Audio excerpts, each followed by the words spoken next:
स्वयंपाकात स्वादाची जान, डीएम मसाले तुमच्या घराची शान. छत्रपती शासन महिला गृह उद्योग कबनूर इचलकरंजी घेऊन येत आहेत अस्सल परंपरेची मराठमोळी चव म्हणजेच डीएम मसाले. मटन मसाला, चिकन मसाला, धणे पावडर, गरम मसाला, बिर्याणी मसाला, तिखट चवदार मसाले आणि चटणी म्हणजेच डीएम मसाले. तर आजच आपल्या जेवणाची रंगत वाढवण्यासाठी केमिकल विरहित डीएम मसाले, गृहिणींच्या मनातले मसाले आणि चटणी अवश्य वापरा. डीएम मसाले महिला बचत गटाद्वारे करणारे स्वच्छ माफक दरामध्ये म्हणजेच डीएम मसाले. संपर्क दिव्याताई मगदूम, मोबाईल 91 30 80 22 55.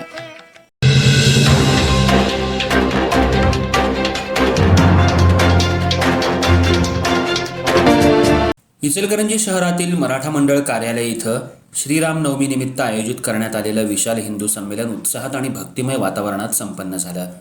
हिंदू समाजाची एकता टिकवणं, धार्मिक परंपरांचं दृढीकरण करणं आणि संघटित समाज जागृती घडवून आणणं या उद्देशानं या संमेलनाचं आयोजन करण्यात आल्याचं आयोजकांनी यावेळी सांगितलं.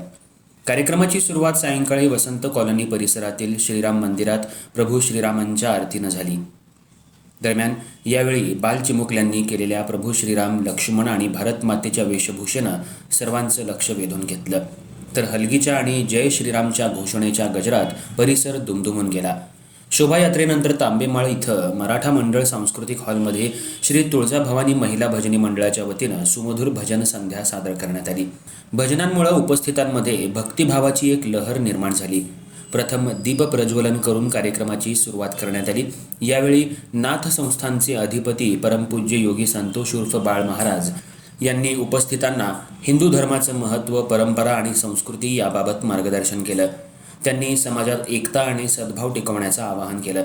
यानंतर सौ भारतीताई चंगेडिया यांनी प्रबोधनपर विचार मांडत समाजातील महिलांची भूमिका अधोरेखित केली.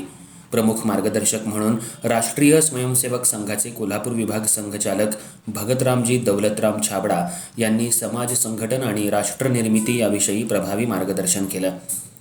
कार्यक्रमाच्या शेवटी उपस्थितांसाठी भव्य महाप्रसादाचं आयोजन करण्यात आलं होतं.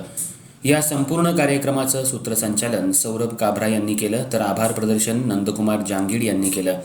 या भव्य दिव्य विशाल हिंदू संमेलनाला परिसरातील नागरिक, महिला आणि युवकांनी मोठ्या संख्येनं उपस्थिती दर्शवली.